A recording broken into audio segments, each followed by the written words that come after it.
किशोर, अगर ABP news Nelson का opinion poll अगर चुनाव परिणामों में कन्वर्ट हो जाए तो मैं आपको बता दूं कि बीजेपी का जो इतिहास है गुजरात में उसका सर्वश्रेष्ठ प्रदर्शन होगा, क्योंकि 1991 की जो राम लहर थी या फिर 1999 में वाजपेयी के इम्पैक्ट के आधार पर जो चुनाव लड़ा गया था, उस समय भी उन आम चुनावों में बीजेपी को सिर्फ 20 सीटें मिली थी। तो ऐसे में अगर ये ओपिनियन पोल 21 सीटें दे रहा है तो गुजरात में यह बीजेपी का अभी तक का सर्वश्रेष्ठ प्रदर्शन होगा और इस ओपिनियन पोल में 5 सीटें कांग्रेस की।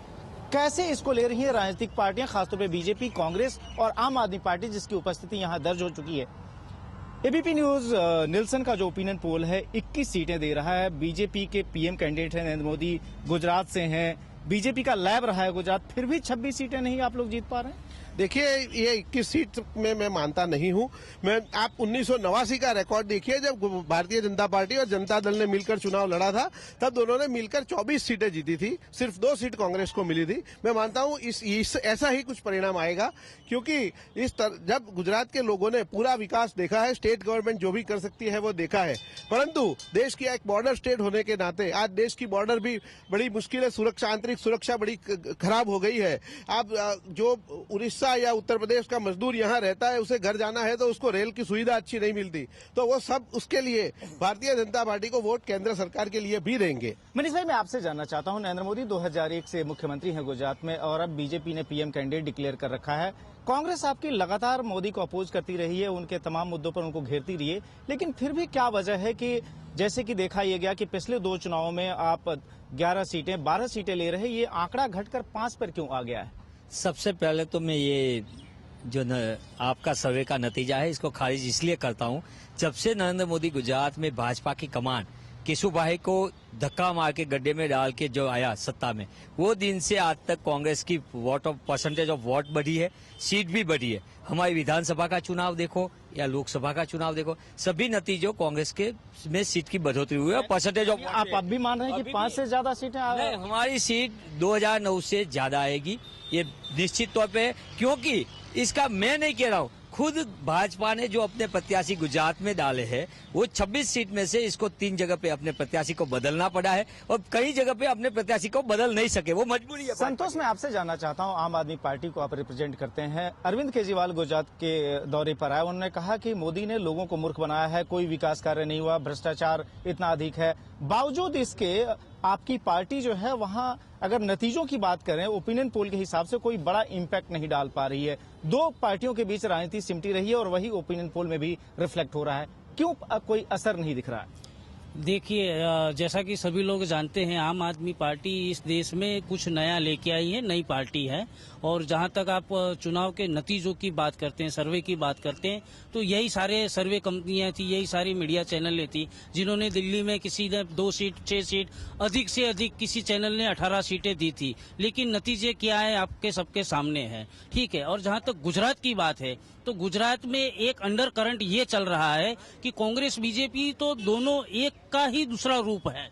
क्या गुजरात में कोई अंडर करंट है जो कि आम आदमी पार्टी कह रही है कि हो सकता है नतीजे बिल्कुल अलग हों? और सबसे बड़ी बात, 272 प्लस का जो आप लोग टारगेट लेकर बैठे हैं, अगर गुजरात से ही अगर मान लीजिए 26 सीटें आप न जीत पाए, आंकड़ा 21 तक ही रह जाए, तो फिर 272 प्लस का फिगर कैसे अचीव हो? इसीलिए मैं कह रहा हूं, अंडर करंट जो हम देख रहे हैं, गांव गांव में हमारे कार्यकर्ता जाकर देखते हैं कि वो मोदी जी को प्रधानमंत्री बनाने के अंडर करंट है, और इसलिए मुझे विश्वास है कि 24 या उससे अधिक सीट ही गुजरात में भारतीय जनता पार्टी को मिलेगी। यह तो बीजेपी का दावा है कि वो 24 सीटें ले लेगी।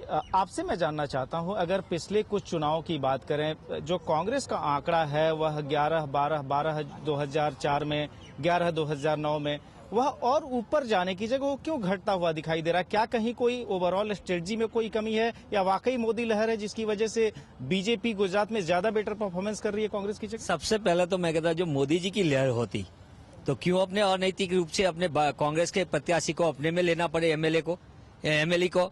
कांग्रेस भाजपा ने जो अपने प्रत्याशी लोकसभा चुनाव में डाले, इसमें 26 में से 11 तो कांग्रेस ही के गोत्र वाले हैं, कांग्रेस में से उठा के इसने कैंडिडेट बनाए, तो कहाँ गई साहब की लहर?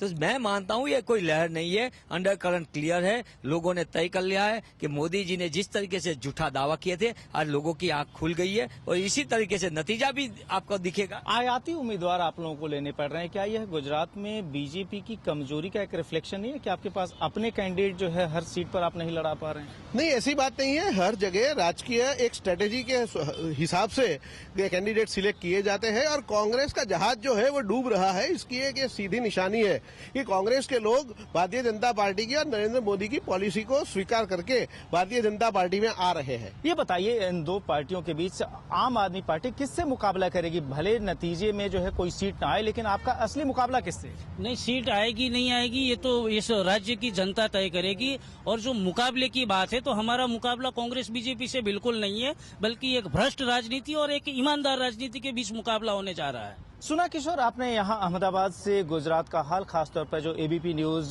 निल्सन का जो ओपिनियन पोल है उसके बारे में बीजेपी अब भी ये दावा कर रही है कोई 21 नहीं बल्कि 24 सीट तक जीतेगी। कांग्रेस का दावा और अपनी तरफ से कि वह 5 से ज्यादा सीटें जीतेगी और बल्कि गुजरात में कोई लहर नहीं है मोदी की, ये कहना है कांग्रेस का। और इस बीच आम आदमी पार्टी जो है वो ये कह रही है कि भले ही ओपिनियन पोल में कुछ रिफ्लेक्ट न हो रहा हो, लेकिन कहीं न कहीं कोई अंडर करंट है। तो ये है हाल फिलहाल अहमदाबाद से इस ओपिनियन पोल के बारे में।